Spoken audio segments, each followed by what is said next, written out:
¿Cómo están? Que el Señor los bendiga.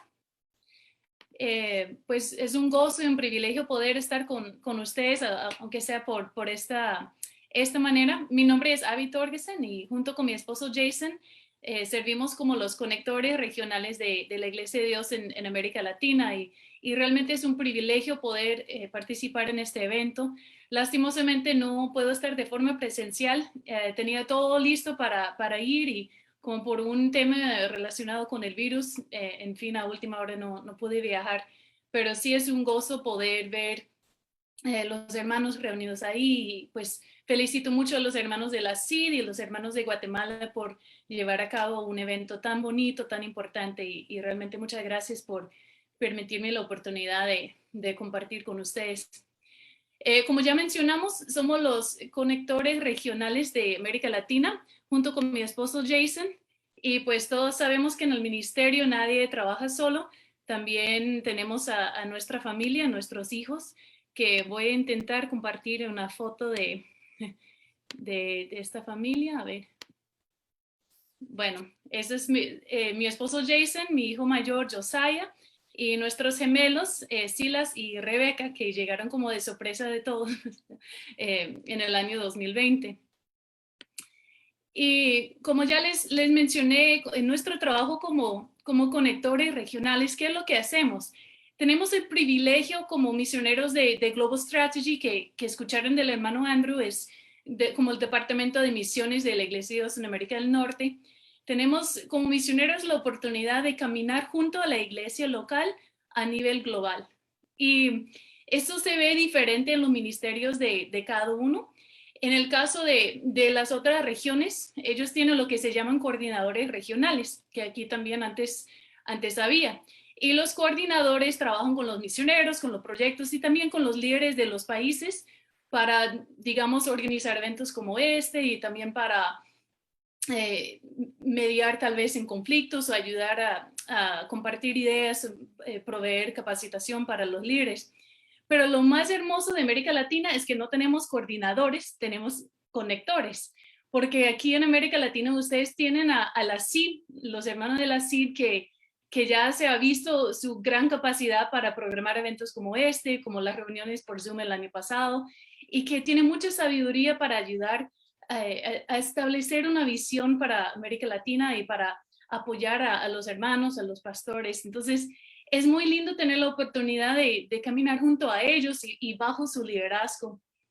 Y realmente los felicitamos por todo el trabajo que han hecho en estos años.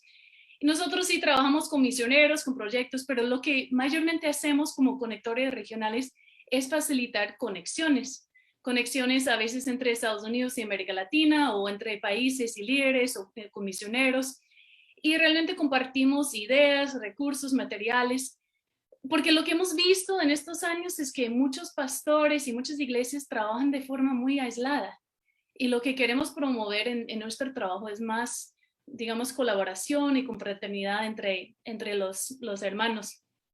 Entonces tiene mucho sentido que por ese trabajo que hacemos, que nos hayan dado el tema de la iglesia desafiada en la soledad, porque realmente el trabajo de conexión es nuestro trabajo y nuestra pasión, es algo que vemos como sumamente importante.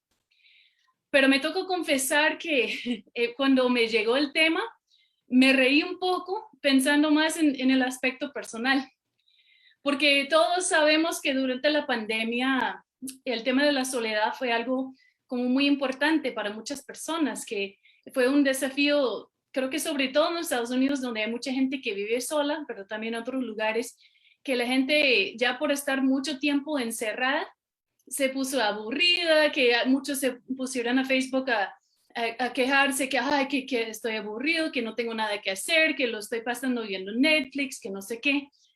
Y yo en ese tiempo tenía hijos gemelos de 2 meses de edad y otro niño de 4 años que si alguien conoce a nuestro Josiah sabe que no deja de hablar nunca. Y lo que yo más anhelaba fue estar sola, fue estar aburrida, fue pasarlo viendo Netflix, porque yo no estaba sola nunca.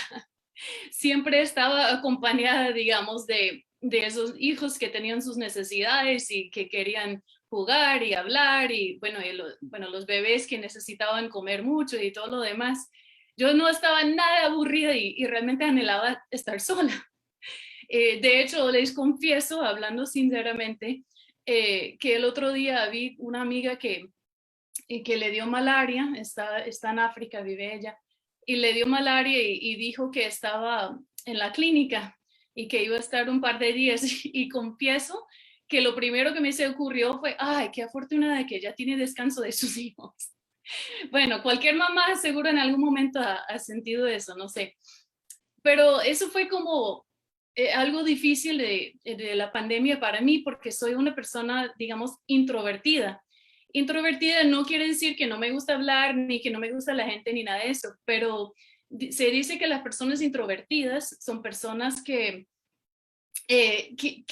digamos, recargan las baterías estando solos. O sea, nos gusta estar con la gente, nos gusta conversar, nos gusta todo lo demás, pero en fin nos cansamos y nos toca tener un tiempo como para encerrarnos un momento para descansar.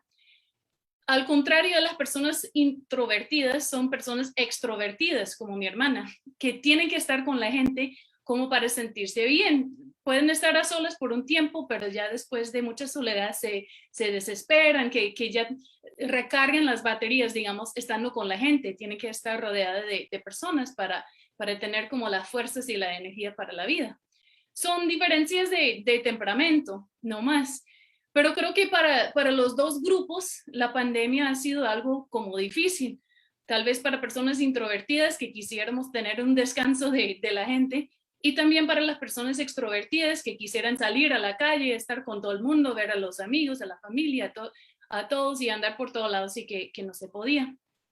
Y creo que todos en algún momento nos hemos sentido solos porque no contábamos con los recursos usuales que tenemos para manejar la vida.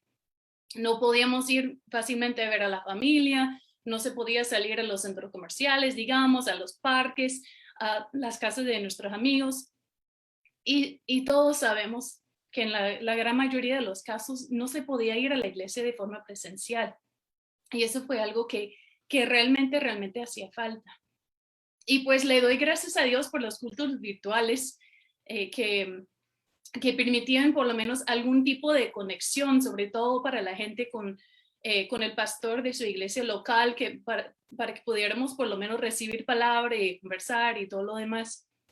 Y vimos también el año pasado algunos cultos, muchos cultos muy lindos a nivel de América Latina, de los hermanos, de las hermanas, de los jóvenes. Y fue algo muy importante para ese tiempo, pues no es igual a estar juntos de forma presencial, claro, pero por lo menos era algo. Y durante ese tiempo también tuve la oportunidad de ser parte de un estudio bíblico de mujeres, de mujeres misioneras que viven mayormente en Costa Rica. Y durante la pandemia vimos un estudio acerca de la vida de Elías.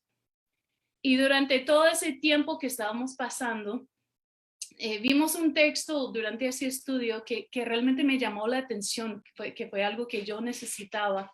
Y es el texto que voy a compartir en esta mañana.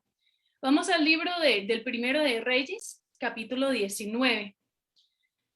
Primero de Reyes 19, estamos viendo la vida de Elías, que él ya ha tenido muchas victorias, ha visto la provisión del Señor en muchas maneras muy maravillosas. Y justo el contexto llegando a este texto es que ha tenido una gran victoria sobre los profetas de Baal. Dios llegó, envió fuego sobre el monte, todo el mundo vio que Dios era el Dios verdadero. Mataron un poco de montones de profetas de Baal y la gente empezó a adorar al Dios verdadero. Pero vemos que la reina Jezabel reacciona con una amenaza de muerte para Elías. Y aunque él ha visto mucha provisión de parte del Señor, parece que algo cambia en el interior de Elías en este momento y ya responde Elías de forma diferente. Dice el texto a partir de versículo 3, viendo pues el peligro se levantó y se fue para salvar su vida y vino a Berseba que está en Judá y dejó allí a su criado. Y él se fue por el desierto un día de camino y vino y se sentó debajo de un enebro y deseando morirse dijo, basta ya, oh Jehová, quítame la vida, pues no soy yo mejor que mis padres. Y echándose debajo del enebro se quedó dormido. Y he aquí luego un ángel le tocó y le dijo, levántate, come. Entonces él miró y aquí a su cabecera una torta cocida sobre las ascuas y una vasija de agua. Y comió y bebió y volvió a dormirse. Y volviendo al ángel de Jehová la segunda vez lo tocó diciendo, levántate y come, porque el largo camino te resta. Se levantó pues y comió y bebió, y fortalecido con aquella comida, caminó 40 días y 40 noches hasta Horeb, el monte de Dios. Y allí se metió en una cueva donde pasó la noche. Y vino a él palabra de Jehová, el cual le dijo, ¿qué haces aquí, Elías? Él respondió, he sentido un vivo celo por Jehová, Dios de los ejércitos, porque los hijos de Israel han dejado tu pacto, han derribado tus altares y han matado a espada de tus profetas. Y solo yo he quedado, y me busquen para quitarme la vida. Él le dijo, sal fuera y ponte en el monte delante de Jehová. Y he aquí Jehová que pasaba y un grande y poderoso viento que rompía los montes y quebraba las peñas delante de Jehová. Pero Jehová no estaba en el viento. Y tras el viento un terremoto, pero Jehová no estaba en el terremoto. Y tras el terremoto un fuego, pero Jehová no estaba en el fuego. Y tras el fuego un silbo apacible y delicado. Y cuando lo oyó Elías, cubrió su rostro con su manto y salió y se puso a la puerta de la cueva. Y aquí vino a él una voz diciendo, ¿qué haces aquí, Elías? Él respondió, he sentido un vivo celo por Jehová, Dios de los ejércitos, porque los hijos de Israel han dejado tu pacto, han derribado tus altares y han matado a espada de tus profetas, y solo yo he quedado, y me buscan para quitarme la vida. Y le dijo Jehová, ve, vuélvete por tu camino, por el desierto de Damasco, y llegarás y ungirás a Hazael por rey de Siria, a Jehú, hijo de Nimsi, ungirás por rey sobre Israel, y a Eliseo, hijo de Safat, de Abed Meoloa, ungirás para que sea profeta en tu lugar. Y el que escapare de la espada de Hazael, Jehú lo matará, y el que escapare de la espada de Jehú, Eliseo lo matará. Y yo haré que queden en Israel 7,000, cuyas rodillas no se doblaran ante Baal, y cuyas bocas no lo besaron. Y creo que hay mucho que podemos aprender de este texto de la vida de Elías. Lo primero que podemos aprender es que a veces el Señor permite que pasemos momentos de soledad. A veces hasta nos llama a tomar tiempo a solas. Y podría ser una soledad literal, que literalmente estamos solos, no hay nadie con nosotros. O podría ser hasta como un momento de sentido de soledad en el corazón. ¿Y cuándo puede ocurrir eso? Pues puede ser después de una gran victoria espiritual, que realmente es algo que a veces nos sorprendemos porque todo nos va bien, estamos viendo victoria tras victoria, pero en algún momento nos quedamos muy cansados y necesitamos ese tiempo de soledad. Es algo que vimos en la vida de Jesús varias veces. Por ejemplo, cuando se bautizó, después el Señor lo mandó al desierto para un tiempo de soledad. O podría ser también al contrario, después de momentos muy difíciles, que es algo que también vemos en la vida de Jesús, cuando sabe la noticia de la muerte de Juan el Bautista. Dice de sus discípulos que deberían salir para un tiempo de soledad. O puede ser que esa soledad también nos esté preparando para algo que viene. Lo vemos en la vida de Moisés, en la vida de Pablo. O puede ser que la soledad simplemente es una circunstancia de la vida que nos pasa a todos. Pero podemos ver esa soledad como una oportunidad para quitarnos las distracciones de todas las actividades de otras personas y de enfocarnos en el Señor. Y no hay nada mal de eso, de hecho es muy bíblico, de eso se trata el principio del sábado, que es otra prédica para otro día que me encanta también compartir. Pero es muy bíblico apartar un tiempo para descansar y para estar en la presencia del Señor. Porque el Señor es el que nos creó y sabe que somos seres humanos y que a veces necesitamos tomar una pausa. Y podemos usar esa soledad para tomar un tiempo para acercarnos a Él. Lo vemos mucho en la vida de Jesús, que Él buscaba lugares solitarios para orar.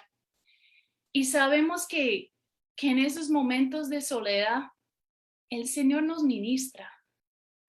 Cuando llegamos al punto, cuando decimos que ya no podemos más, el Señor no se pone molesto con nosotros.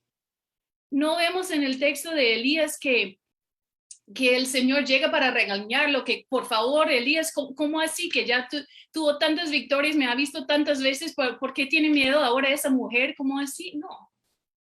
No le responde de esa forma.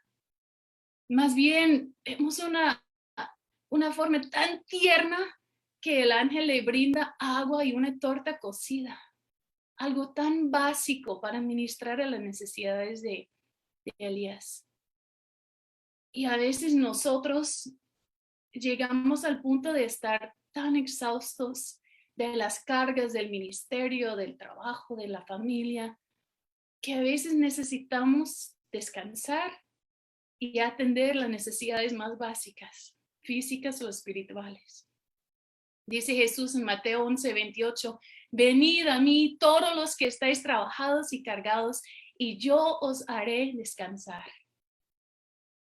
Entonces esta mañana, pastor, hermano, hermana, no sé si con todo lo que hemos vivido, hoy está tal vez al punto de quiebro, si está exhausto, si está agobiada, si está cansado. Si no lo está hoy, va a llegar el momento. Y tal vez en esta mañana lo que más quieres es sentarte un momento bajo el enebro como hizo Elías, pero tal vez te da miedo o vergüenza hacerlo. Pero les animo en esta mañana, hermanos, que si hoy te encuentras hoy en un lugar de angustia, de depresión, de cansancio, siéntate un rato ahí bajo ese enebro.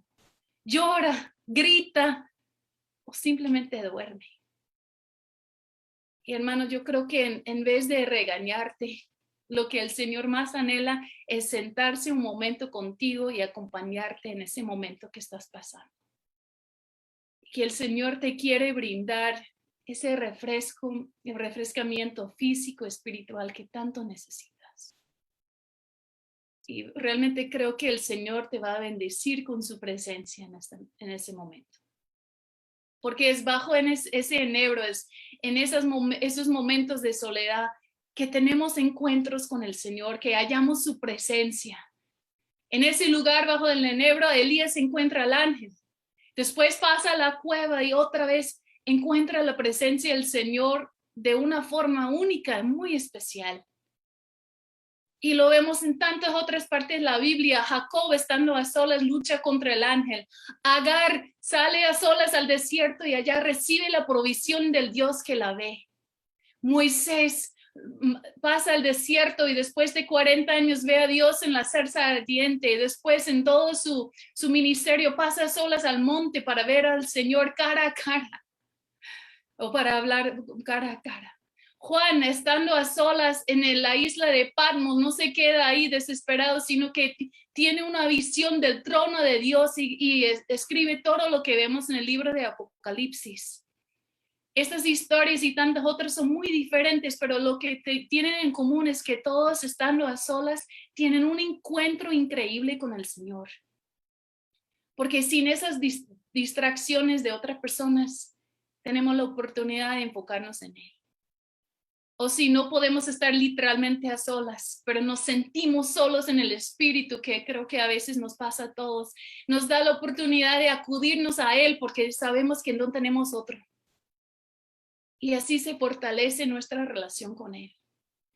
Y muchas veces el Señor usa esos momentos para prepararnos para momentos de victoria espiritual.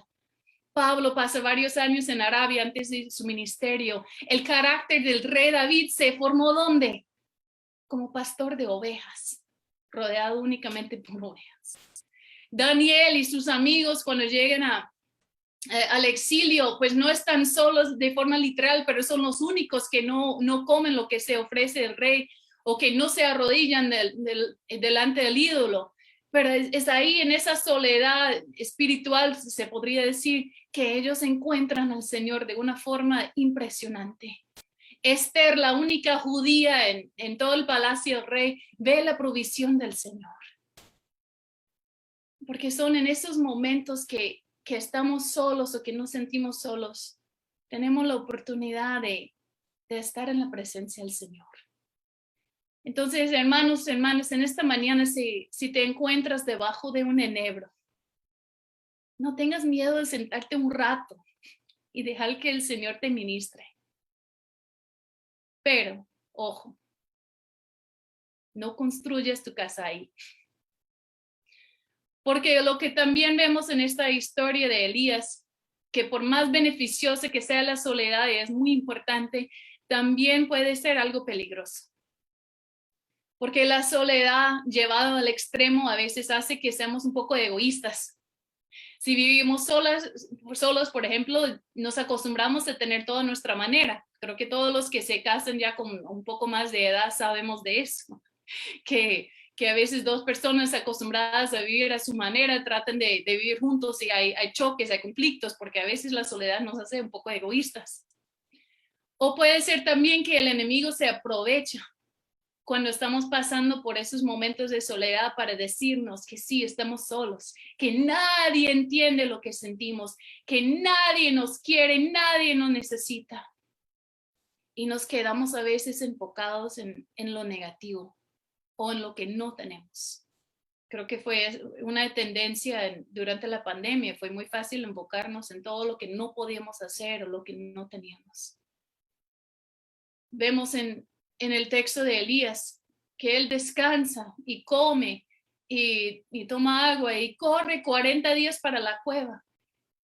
Y ya ha recibido, pues haya visto al ángel, el ángel ya le ministró, pero llega a la cueva y ¿qué dice? He sentido un vivo celo por Jehová, Dios de los ejércitos, porque los hijos de Israel han dejado tu pacto, han derribado tus altares y han matado a espada a tus profetas, y solo yo he quedado y me buscan para quitarme la vida. Y después tiene un encuentro increíble el Señor, que normalmente es la parte de ese texto en la que nos enfocamos más, que donde el Señor no está en el terremoto, sino en el silbo. Pero tiene ese encuentro tan especial con el Señor. ¿Y qué dice después? Lo mismo. Solo yo he quedado y me buscan para quitarme la vida. Sigue, después de ver la presencia del Señor, sigue pensando en lo que está mal y sigue pensando que Él está solo. Y muchas veces en esa soledad llevado al extremo no vemos la provisión del Señor. Nos olvidamos de todo lo que ya ha hecho en nuestras vidas. Creo que es lo que le pasa a Elías. O a veces hasta ignoramos la presencia de Dios. Poco a poco vamos dejando de leer la palabra, de orar, y empezamos a llenar ese vacío que se forma en el corazón. Llenamos ese vacío con un vicio. En los extremos sí, sabemos que los vicios son alcohol, la droga, todas esas cosas, o la pornografía que el hermano Víctor mencionó ayer, que realmente es mucho más problemático de lo que uno pensaría como cristiano. Es algo que, o quiero decir que es más común entre los cristianos que lo que uno creería. Pero puede ser que no sea algo así como tan obvio, puede ser que llenamos ese vacío con vicios de internet, de televisión, de Netflix, de redes sociales, de comida, de actividades, de nuestro trabajo o hasta el ministerio mismo. Ignoramos la presencia de Dios y llenamos nuestras vidas de tantas otras cosas para olvidarnos de esa soledad. O puede ser que también nos aislamos de las personas que el Señor ha colocado en nuestros caminos. Empezamos a creer esa mentira que el enemigo nos dice, que estamos solos, y lo hacemos realidad. Vemos aquí que Elías deja a su criado, se olvida completamente de los otros profetas que se mencionan en textos anteriores. Se olvida de las otras personas fieles que hay en Israel. Y puede que nosotros nos aislemos de nuestros cónyuges, de nuestras familias, de nuestros amigos. Y lo justificamos, es que no los quiero molestar, o que no me van a entender, o me van a lastimar. Mejor no. Y pastores, a veces nos aislamos hasta de los mismos hermanos de la iglesia. Pues estamos siempre para ellos, ¿no? Seguimos en nuestro ministerio, vamos a estar para orar por ellos, para escucharlos, para animarlos, pero a veces no permitimos que ellos nos ministren a nosotros. porque tenemos ese concepto que tenemos que estar fuertes, que los hermanos tienen una imagen de quiénes somos nosotros y no queremos que vean nuestra debilidad, o tal vez nos dé miedo de que se vaya a usar en contra de nosotros, no sé. Pero con todo eso seguimos pensando que estamos solos, que nadie sabe la verdad, no, nadie puede saber la verdad, nadie nos comprende, nadie más sufre como sufrimos nosotros. Muchas veces esa soledad provoca como una cadena de pensamientos negativos. Pero ¿cuál es la realidad? La realidad es que no estamos solos. Claro, sabemos todos que el Señor está con nosotros. En Salmo 139 nos recuerda: ¿a dónde me iré de tu espíritu? ¿Y a dónde huiré de tu presencia? En los cielos, en el Seol, tú estás. En el extremo del mar, en las tinieblas, en la luz, tú estás. El Señor nos dice en Deuteronomio: nunca te dejaré, ni te desampararé. Porque el Señor siempre va a estar con nosotros. Y también sabemos que el Señor nos ha creado como seres humanos a compartir con otras personas. Es algo que vemos desde Génesis 2, cuando Dios dice: no es bueno que el hombre esté solo. Y a Elías, cuando sale de la cueva, le empieza a enseñar a otras personas fieles. Y le da a Eliseo para acompañarlo en los últimos años de su ministerio. Porque el Señor nos ha llamado a vivir nuestra fe en comunidad. Nosotros como seres humanos, como cristianos, nos necesitamos los unos a los otros. Fue el diseño de Dios. Necesitamos animarnos en el camino de nuestra fe con testimonio, con palabras de aliento. Necesitamos en los momentos de lucha o las veces que fallamos, también necesitamos a otras personas. Santiago 5:16 dice que nos confesemos nuestras ofensas los unos a los otros. Es una forma, digamos, de rendir cuentas o de tener a alguien que nos ayude en la lucha contra el pecado, porque siempre va a haber tentaciones. Y qué bendición es tener a una persona que puede decir: hermano, hermana, ¿cómo te va en esto o lo otro? O tener sea un pastor, un mentor, un amigo, nuestro cónyuge, alguien que realmente nos conozca de verdad, que nos pueda animar, pero que también a veces nos puede pronunciar palabras de verdad difícil, que nos puede decir cuando tal vez algo esté mal. Nos necesitamos los unos a los otros. Leer la Biblia en la casa, por ejemplo, es importante, es muy importante para nuestra fe. Pero cuánto más se ilumina esa palabra de Dios cuando la estudiamos en la iglesia o en grupos pequeños con otros hermanos. Es muy lindo cantar al Señor a solas en la casa. Bueno, para algunos no tan lindo, pero no suena tan lindo, pero es muy lindo cantar al Señor, pero no hay nada como esa adoración colectiva que experimentamos en la iglesia. La oración personal en la casa es importantísimo. Pero todos sabemos el poder de la oración colectiva que se hace cuando los hermanos se unen para orar juntos. Nos necesitamos los unos a los otros. Y pastores, no estamos exentos. Podemos decir: pero ¿cómo así? Siempre lo paso en la iglesia, estoy en la iglesia 5 días por semana. Pero no sé ustedes, pero creo que existe la tentación de, aunque estemos presentes de forma física, no estamos 100% presentes en nuestras mentes, en nuestros corazones, porque seguimos enfocados en todo lo que nos toca hacer. Bueno, que durante la prédica, que no se me olvide de hacer esto, lo otro, que tengo que hacer ese anuncio, que después del culto tengo que conversar con el hermano fulano. Bueno, llegó la hermana fulana que hace tanto no está. ¿Y quién es esa persona que está ahí? Tengo que hablar con ella. Y a veces no logramos enfocarnos realmente en lo que está pasando en el culto. O como ya mencioné, a veces creemos que tenemos que mantener cierta distancia de los hermanos para que ellos puedan mantener esa imagen de que el pastor, la pastora es una persona fuerte, que no comete pecados, que no lucha nunca contra nada. Pero lo que creo es que realmente nos podemos relacionar de una forma más genuina si estamos dispuestos a compartir nuestras dificultades y a permitir que los hermanos, que la gente nos apoye. Es algo que vemos en Jesús mismo, siendo Dios. Se rodeó de 12 discípulos y otros seguidores y les pidió su apoyo, sobre todo en la noche más difícil de su vida, sabiendo que ellos le iban a fallar, que lo iban a traicionar, que le iban a decepcionar. Igual se rodeó de los discípulos, en parte para capacitarlos a ellos, pero creo que realmente también era para apoyo personal de él. Claro, sabemos que hay cosas que la gente, digamos, que no han servido tanto en el ministerio, hay cosas que ellos no van a entender. Y por eso como pastores, como ministros, también nos urge buscar a otros hermanos pastores que pueden formar parte de nuestra comunidad de fe, digamos.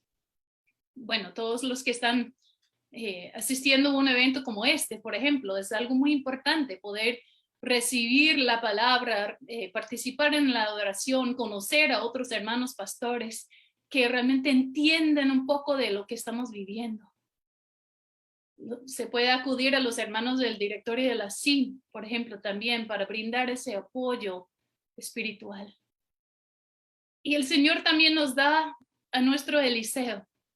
Puede ser una persona más joven que nos puede acompañar en las actividades del ministerio. Es alguien que necesita aprender de nosotros, de nuestras experiencias, y para tal vez algún día continuar en el ministerio, hasta tal vez reemplazarnos. Pero también esa persona sirve para animarnos nosotros. Es algo que vemos con Elías y Eliseo, con Jesús y sus discípulos, con Pablo y Timoteo, tantos ejemplos en la Biblia. Es algo que vemos en nuestras familias, tal vez, que sean nuestros hijos los que sirven como nuestros Eliseos, o pueden ser hijos espirituales, hermanitos y hermanitas espirituales. Pero el Señor coloca personas en nuestro camino para que caminen junto a nosotros y para que nosotros también les acompañemos en su camino. Porque así como el Señor siempre nos brinda a las personas que necesitamos, también no podemos nosotros permitir que otros anden solos. No se puede vivir una vida de fe con plenitud en soledad. Sabemos que el Señor que creó la ayuda idónea para Adán y el Señor que hace habitar en familia a los desamparados no nos ha dejado solos a nosotros. Entonces, en esta mañana les animo a estar pensando, ¿quiénes son las personas que el Señor ha colocado en tu vida? Tal vez que no hayas pensado en ellos, como los profetas en el día de Elías. Él se olvidó de ellos. ¿Quiénes son esas personas que el Señor ha puesto en tu vida? ¿O quién es un Eliseo que el Señor te ha dado para acompañarte y para que también le ayudes a seguir su propio llamado? ¿Quién es esa persona? Porque lo que sabemos es que Dios tiene un llamado para todos.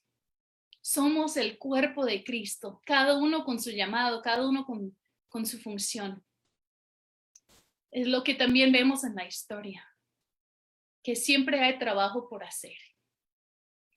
En la vida de Elías, el Señor le permite descansar un tiempo bajo del enebro y después en la cueva tiene su momento ahí.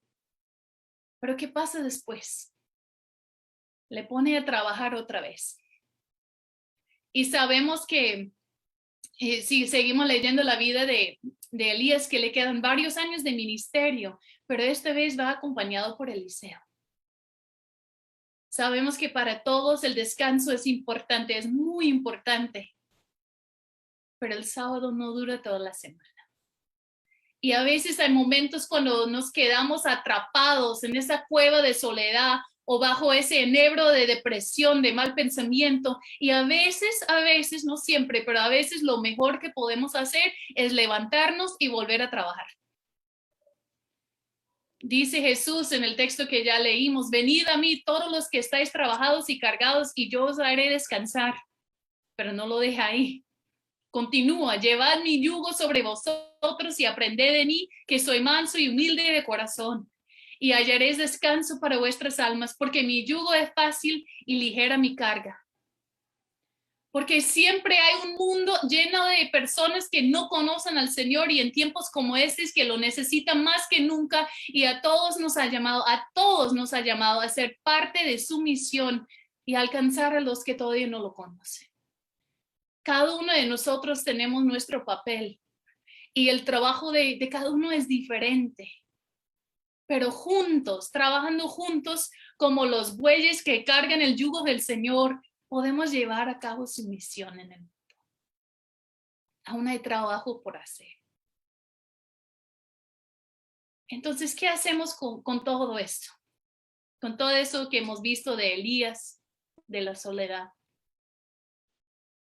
Hermano, hermana, repito, si esta mañana te encuentras en un momento de soledad, sea soledad literal o soledad psicológica, digamos, no desperdicies esta oportunidad para acercarte al Señor. Tal vez te esté llamando en esta mañana a tomar un retiro espiritual, a sacar un par de días para estar completamente a solas con Él, a ver qué es lo que tiene para ti. O si no has desarrollado la práctica del sábado, de tomar un tiempo, puede ser un día por semana, sería lo ideal, pero lo que puedas, de sacar un tiempo intencional para descansar y para buscar la presencia del Señor. Y también en la rutina diaria, de tomar esos tiempos tan importantes para orar, para leer la palabra, para estar a solas con el Señor, por más que se pueda. Y para permitir que Él te ministre y para prepararte para el próximo paso, para lo que tiene más adelante. Y les animo en esos momentos de soledad a ir anotando, escribiendo las formas que ves su presencia, hasta en lo más sencillo del vaso de agua y la torta cocida, las maneras que ves la provisión del Señor en esos momentos y lo que te está enseñando. Porque a veces después hay momentos que nos queremos quedar en esa soledad y creemos que estamos solas y nos olvidamos de toda esa provisión y podemos volver a leer lo que el Señor ha hecho por nosotros, porque no sé por qué será, pero como seres humanos somos muy propensos a olvidarnos de todo, hasta lo más importante. Pero si lo anotamos y lo compartimos con otras personas, ya se guarda ese testimonio de la provisión del Señor. Y les animo a no olvidarse de las personas que el Señor ha puesto en sus vidas. Compartir todo lo que estás aprendiendo en tu camino con el Señor, con tu familia, con la congregación, con los amigos, con los hermanos. Y no tengas miedo de pedir ayuda, de pedir apoyo, porque nadie puede andar por esta vida solo. Y te animo también a buscar a esa persona que pueda acompañarte y a ese Eliseo que puede acompañarte y que tal vez algún día te ayude en el ministerio hasta te reemplace. El Señor nos ha creado a vivir la fe en comunidad. Un pastor mío siempre decía, tu fe es personal, siempre es personal, pero nunca es privada. Lo repito, tu fe siempre es personal, pero nunca es privada. Porque nuestra fe se diseñó para vivir en comunidad. Somos el cuerpo de Cristo. La iglesia es el cuerpo de Cristo. Entonces, para ir terminando, una palabra para ese cuerpo de Cristo, para las iglesias. Porque el tema de esa prédica se llama la iglesia desafiada en la soledad. No quiero terminar sin hablar específicamente de las iglesias. Unas palabras en general. Sé que cada contexto es diferente, cada congregación es diferente. Pero lo que sabemos es que todos estamos pasando por un tiempo sin precedentes para las iglesias.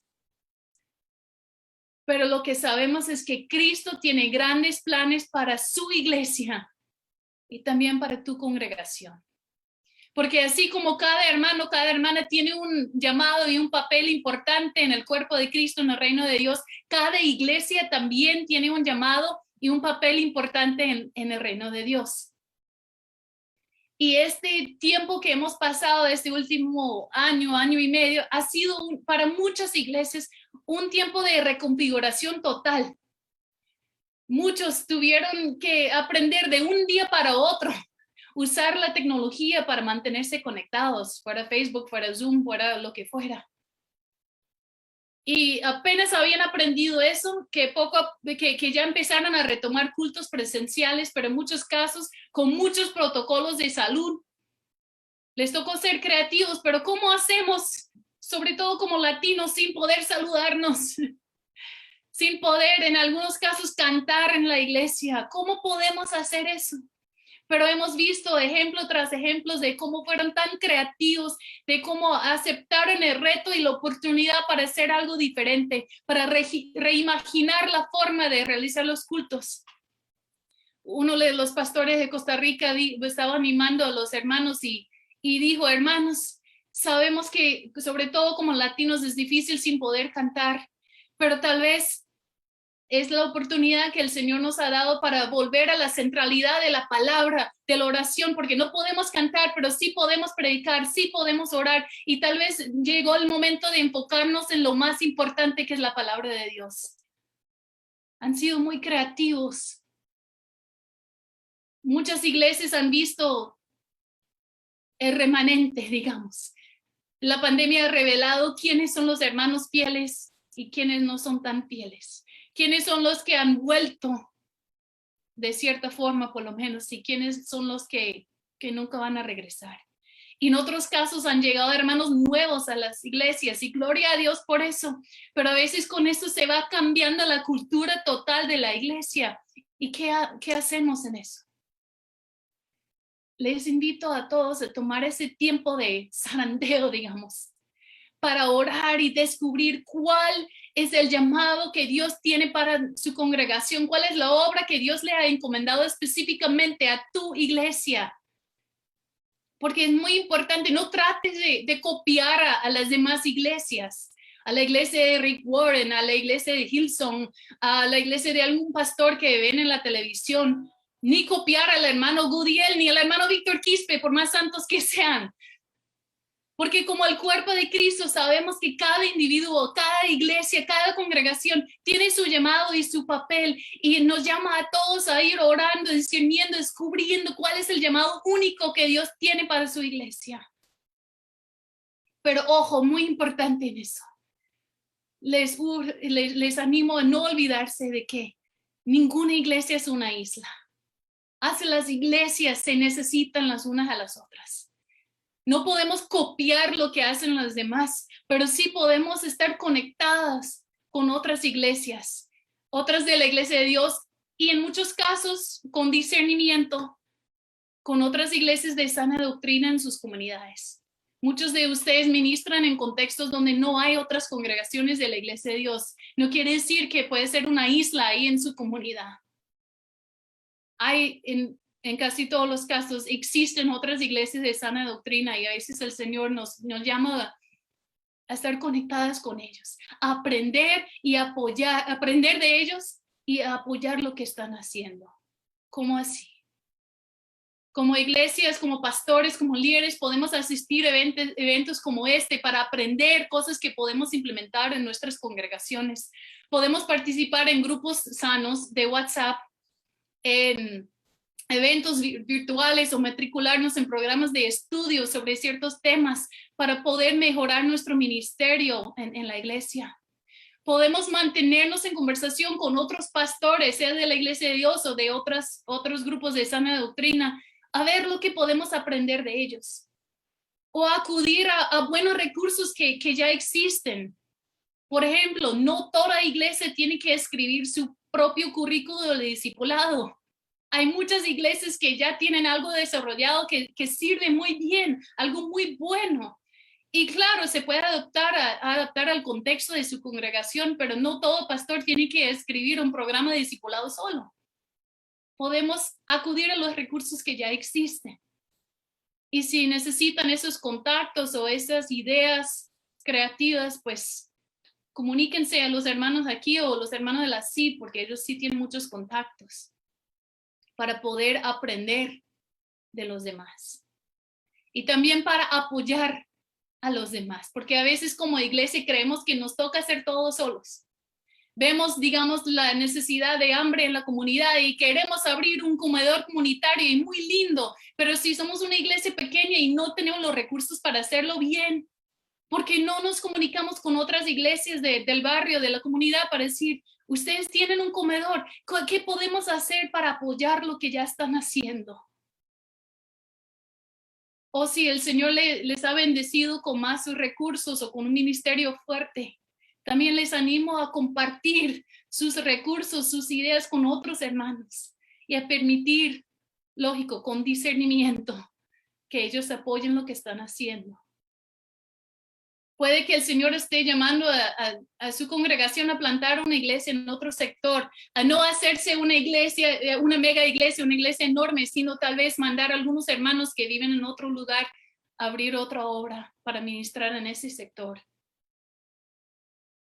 Qué sé yo, cada iglesia es diferente, pero creo que en cada momento, en la vida de cada iglesia pasan momentos de ser un Eliseo, de tener que aprender de las demás. Y también hay momentos de tener un Eliseo, de poder brindar ese apoyo, ese mentoreo a otros pastores, a otras iglesias. Pero es muy importante, hermanos, que sus congregaciones no se aíslan. No se aíslan. Así como hermanos, no podemos aislarnos nosotros. Porque lo que sabemos es que estamos todos pasando por un tiempo sin precedentes. Y el Señor nos ha llamado a cada uno, a todo el mundo, a un tiempo de soledad durante esta pandemia. Pero lo que vemos, aunque cada vida es diferente, a nivel mundial, de forma colectiva, se va acabando este tiempo de soledad. Y el Señor nos está llamando a cada uno a levantarnos juntos de ese enebro donde estábamos y a poner manos a la obra. Que el Señor los bendiga, hermanos. Señor, te damos gracias en esta mañana. Gracias, Señor, porque tú siempre nos acompañas en esos momentos de soledad, en esos momentos que creemos que ya no podemos más, que no tenemos más para dar, que creemos que nadie entiende ni comprende lo que estamos pasando, Señor, y sentimos esa tristeza, esa hasta depresión, ese cansancio, Señor. Sabemos que tú nunca nos has desamparado. Y Señor, en los momentos cuando nos encontramos bajo ese enebro, Señor, sabemos que tú nos acompañas y te damos gracias por eso. Gracias por tu paciencia, por tu amor, por la forma en que nos ministras en esos momentos. Pero gracias, Señor, también porque sabemos que nunca estamos solos. Sabemos que tú siempre estás con nosotros y que también has colocado a personas en nuestros caminos, Señor. Te damos gracias por los Eliseos que nos han dado, Señor, para acompañarnos y a quienes también podemos enseñar. Gracias por la iglesia, Señor. Gracias por los hermanos y las hermanas que nos pueden animar y a los cuales también podemos animar. Gracias por esa oportunidad que nos das para crecer, para caminar y para aceptar el llamado que tienes para nosotros. Gracias porque aunque sabes que en momentos te vamos a fallar, nos has llamado a tu obra, Señor, en este mundo. Y te pedimos que nos ayudes, Señor, a recordar siempre que hay personas en este mundo que no te conocen, Señor, y que nos has dado un llamado, un papel único, Señor, en esa gran misión tuya en este mundo. Ayúdanos, Señor, a descubrir cuál es nuestro trabajo, cuál es nuestra obra como personas, como individuos y también como iglesia, Señor. Danos esa sabiduría, ese discernimiento que necesitamos, Señor. Muchas gracias. Te amamos, te alabamos, te glorificamos en el nombre de Jesús. Amén. Amén. Que el Señor los bendiga, hermanos.